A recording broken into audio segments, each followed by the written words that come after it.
Baik, bismillahirrahmanirrahim. Assalamualaikum warahmatullahi wabarakatuh. Perkenalkan, nama saya Muhammad Ayub, NIM 210301501 dari kelas PJKRK. Di sini saya akan melanjutkan tugas yang kedua dari pendidikan rekreasi, yaitu pada materi yang bab kedua, yaitu metode kepemimpinan dalam perspektif pendidikan rekreasi. Nah, pada bab kali ini kita akan membahas 5 topik. Yang pertama, definisi kepemimpinan. Yang kedua, definisi kepemimpinan pendidikan rekreasi. Yang ketiga, metode kepemimpinan pendidikan rekreasi. Yang keempat, sasaran pendidikan rekreasi. Dan yang terakhir, sasaran kegiatan pendidikan rekreasi. Nah, yang pertama, definisi kepemimpinan. Istilah pemimpin didefinisikan sebagai orang yang memimpin. Artinya, orang itu harus mampu membimbing, mengerahkan, atau bahkan memberi komando. Faktor yang mempengaruhi hakikat kepemimpinan rekreasi melibatkan level pekerjaan. Nah, ada 4 level pekerjaan tersebut. Yang pertama, arah kepemimpinan program. Individu terlibat secara langsung dalam kepemimpinan bertatap muka dengan kelompok partisipan dalam aktivitas atau program rekreasi. Yang kedua, kepemimpinan tim. Pemimpin adalah bagian dari tim pekerja rekreasi yang berada pada level yang sama. Dia harus bekerja sama dengan yang lain dalam membagi tugas profesinya. Kemudian yang ketiga, kepemimpinan dalam kedudukannya sebagai pengawas. Pemimpin berada pada lingkungan pekerja lapisan bawah, dan pemimpin harus memiliki tanggung jawab untuk mengawasi para pekerja dalam berbagai tugas profesinya. Yang keempat, kepemimpinan administrasi. Individu harus mengawasi, mengarahkan, dan memobilisasi usaha-usaha dari seluruh staf. Dia juga harus bekerja sama dengan kepala biro atau manajer departemen dan memberi arahan untuk programnya di dalam komunikasi tersebut. Kemudian yang kedua, definisi kepemimpinan pendidikan rekreasi. Kepemimpinan pendidikan rekreasi didefinisikan sebagai proses kerja secara efektif bersama-sama dengan peserta didik agar dapat mendorong, memobilisasi, dan mengerahkan berbagai upaya secara sungguh-sungguh guna meraih keberhasilan dalam program pendidikan rekreasi di sekolah. Ada 4 hal yang tercakup dalam kepemimpinan pendidikan rekreasi, yaitu peranan, fungsi, perilaku, dan kualitas. Yang pertama, peranan kepemimpinan pendidikan rekreasi.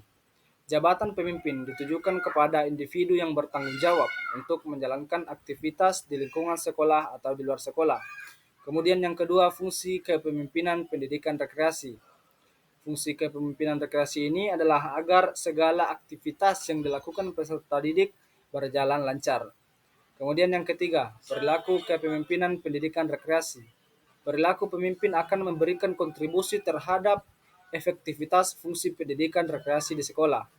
Kemudian yang terakhir, kualitas pemimpin pendidikan rekreasi. Keberhasilan kepemimpinan pendidikan rekreasi dapat ditentukan oleh kualitas pemimpin tersebut. Kemudian yang ketiga, metode kepemimpinan pendidikan rekreasi. Kunci keberhasilan setiap pemimpin rekreasi adalah kemampuan untuk membawa kelompok secara produktif dalam berbagai bentuk aktivitas bermain. Peranan pemimpin mencakup beberapa tugas dan tanggung jawab. Yang pertama, memilih aktivitas yang cocok. Dalam memilih aktivitas untuk kelompok, pemimpin seharusnya menyadari semua faktor tersebut dan memilih pengalaman yang akan memenuhi kebutuhan dan minat anggota kelompok selengkap mungkin. Kemudian yang kedua, kepribadian kepemimpinan yang efektif. Tidak ada satu kepribadian kepemimpinan yang benar-benar efektif. Kepemimpinan dan gaya yang dimiliki pemimpin akan berpengaruh pada kemampuannya untuk melibatkan peserta didik agar berhasil dalam aktivitas rekreasi. Yang ketiga, konsep dasar mengenai belajar dan mengajar. Konsep dasar mengenai mengajar belajar ini adalah pemimpin pendidikan rekreasi yang efektif adalah pemimpin yang dapat memanfaatkan peluang yang dapat diajarkan kepada peserta didik. Kemudian yang keempat, metode kepemimpinan dalam aktivitas khusus. Aktivitas khusus ini bisa diperoleh dari lapangan permainan yang disediakan sekolah dan atau di pusat-pusat program kegiatan yang ada di lingkungan masyarakat. Kemudian yang kelima, kepemimpinan permainan di lapangan. Ada beberapa bentuk permainan bentuk Ada beberapa bentuk permainan di dalam pendidikan rekreasi. Bentuk permainan tersebut mencakup permainan beregu, permainan sosial, dan campuran, permainan drama, permainan mental, dan teka-teki.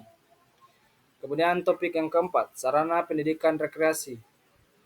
Pendidikan rekreasi pada hakikatnya adalah suatu kegiatan yang dilakukan oleh seorang atau kelompok dalam memanfaatkan waktu luangnya dengan aktivitas yang positif dalam bentuk pendidikan.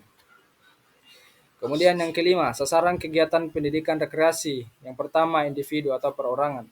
Individu sebagai pribadi yang memiliki kehendak dan kemauan yang berbeda satu sama lain, pada dasarnya dapat melakukan aktivitas kegiatan pendidikan rekreasi tersebut sesuai dengan kondisi waktu luang yang tersedia, dengan kebebasan memilih bentuk kegiatan yang dikehendakinya.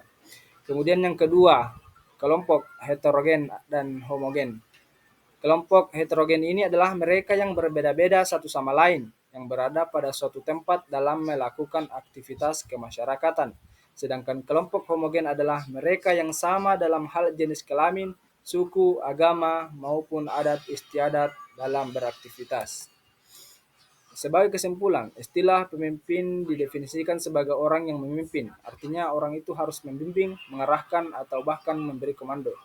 Kepemimpinan pendidikan rekreasi didefinisikan sebagai proses kerja secara efektif bersama-sama dengan peserta didik agar dapat mendorong, memobilisasi, dan mengarahkan berbagai upaya secara sungguh-sungguh guna meraih keberhasilan dalam program pendidikan rekreasi di sekolah.